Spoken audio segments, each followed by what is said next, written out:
again, folks. It is Diecastbuffet here again. Welcome back to another NASCAR Diecast review. And this right here, guys, is the best Brad Keselowski paint scheme of the Gen 6 era. I could not be swayed on that one, folks. This one is the GOAT paint scheme of the Gen 6 Brad K era. I love this car. I freaking love this Wurth car. Let me tell you, it is certainly worth it. Ding. Let's go ahead and get into the unboxing. Alrighty, folks. Here we go. One of the best paint schemes ever, man. I'm telling you, this is a personal favorite. I even have a 124 of this freaking diecast in my collection.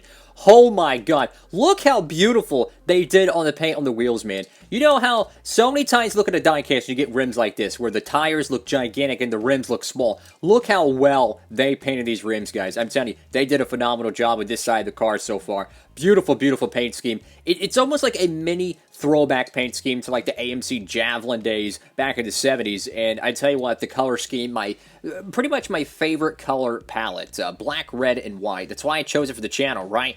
It just screams motorsports. And this paint scheme here to me, guys, I love it. I freaking love it. He ran this paint scheme at the first ever NASCAR race I went to in 2019. And I tell you, this is a beautiful, beautiful diecast here, guys. I'm already in love with it. You got the Keselowski name banner there. You got the Wurth decal there. Interesting cow flap decal. I don't remember that being on the Ford Mustangs. Could be wrong on that, but that looks a little sus there. Got the Ford logo, Pennzoil. Mustang once again, no Team Penske logo. Got the red number 2 right there, interesting to know. Got the Sunoco decal there, black splitter, beautiful, beautiful car. And this is the final year, guys. The final year for Brad Keselowski, the Wurth machine. Final year for this paint scheme to be wrapped on a Gen 6 car. Who knows if this car is going to be returning in 2022. They made this car in 2019. They made the Kansas version, race to win, and they also made the normal version. 2020, it got canceled, unfortunately. Very disappointed about that. But luckily, we got it again here in 21. But what a beautiful car here, guys. I mean, absolutely. If you have not picked up this car, what are you doing, man? Doesn't matter if you're a Brad K fan or not. I tell you what, I would absolutely recommend picking up this car. Pretty sure it's still in stock over there at Circle B Diecast. So if you want to get free shipping, any orders $20 or more, hats, diecast, t-shirts, you freaking name it. Use the promo code down below, Diecastbuffet, all one word. Over there, got a link down below to help you out. We got Brad Keselowski right here on the driver's side window. And I think one thing a lot of people are kind of flying under the radar, so to speak, with is what Brad Keselowski diecast is going to dry up. I mean, think about it. This is his final year at Penske. The 2-car, you know, it's a popular number. I'm curious to see which 2021 car is going to drop the most after Brad K goes to Roush. I got Autometer right there. Wurth, look at the shine on this diecast, guys. I mean, my God. I know my studio isn't that good, but look at the shine on this thing. Holy crap, man. This thing's got a very nice clear coat job. Freightliner, Snap-on. Wish they would have made the Snap-on car from Talladega last year. Wabash discount tire, number 2. Cup Series, race car, and I like this dark blue Goodyear. I don't know why, but it looks good. This is how you're supposed to paint a diecast rim. Flashback to 2015, almost every painted wheel was like this, right? When they took very, very carefully I don't know if it's an airbrush, or they just shoot it, or they take a little, or, you know, a freaking actual material brush and they brush it on. Whatever they do, or even a paint pen, they did a great job back in those years of making sure the painted wheels. On this side, you can clearly see these are not up to code. I'm a big believer in making sure the wheels are properly painted. It's kind of a pet peeve of mine. I will say, though, the back end of the spoiler is a little bit off color here. I don't know if this is actual painted, because the car is painted black, right? But the spoiler looks more of like a strawberry red, while the doors of the car kind of remind me more of a Ferrari-style red. So that's kind of interesting to note there.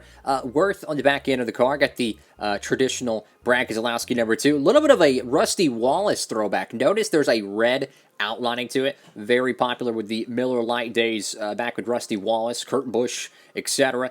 Got the Ford license plate there, very, very sharp. Over here to the right side of this diecast, guys. And I tell you, this is the best freaking Brad K car of the Gen 6 era. I think his best paint scheme ever was probably his 2012, 2011 Miller Lite primary.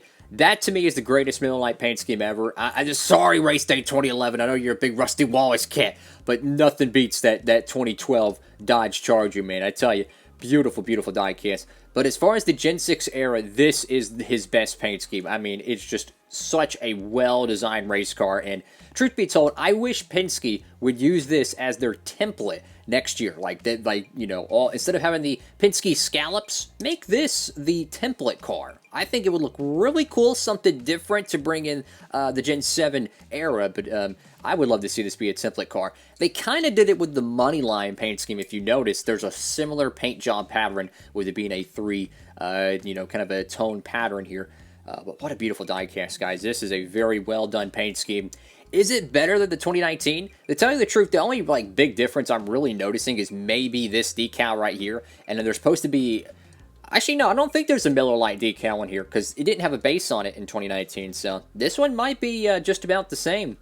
It might have Alliance truck parts where it says Freightliner there. That might be the only difference, really. For the roof of the car, though, love this traditional Penske, just the number 2 on the roof, no roof flap sponsors, just like a stock car should be. And over here to the back window piece, you got Keselowski there. Crazy to think this guy is going to be at Roush Fenway Racing driving the 6 car. You know, I personally hope that Roush gets back on their feet. You know, I've always been a Roush fan, a Chevrolet guy at heart, but I love Roush Racing. Back in the Biffle, Kenseth, Edwards, Mark Martin days, Kurt Busch days, too. It's incredible to me how they fell off a cliff, pretty much. Got Wurth on the deck lid there. But Brad Keselowski, to me, could be the missing link they need. Because, you know, they have Chris Buescher. He's all right? He's all right. You got Ryan Newman, unfortunately. He's at the tail end of his career. I just think this could provide a spark for the Roush Fenway program. You know, Brad Keselowski is a pretty good team owner. I mean, his truck team is very successful. He understands, I think, the business side of NASCAR, and I think that Brad Keselowski could do some really good things with Roush Racing. Will they ever be back to winning races? I think so. I think Brad's final Cup win will not be at Penske, and it will be at Roush. He might go winless next year. That's what I'm saying. Realistically, he might go winless, right? But I do think his final Cup win will be in a Roush Ford. So that'd be really interesting to see how that goes. But what do y'all think about this diecast? Make sure to comment down below. And, you know, I know some of these boxes don't match up with the diecast, but this is one of them that actually does. Honestly, this really matches the box.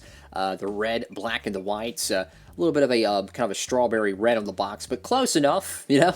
I just love this freaking diecast. And with all the normal 164s getting produced in 2021, they're also going to be getting a elite version, so to speak, a metal chassis one, some may call it. So I could imagine this diecast with the white wheels, with the rubber tires, and the metal chassis getting produced. I tell you, that is going to be one cool Brad Keselowski diecast. Oh my goodness, man.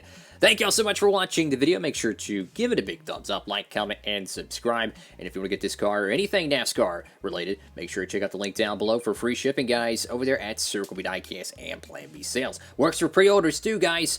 Have a great one. Diecastbuffet signing off.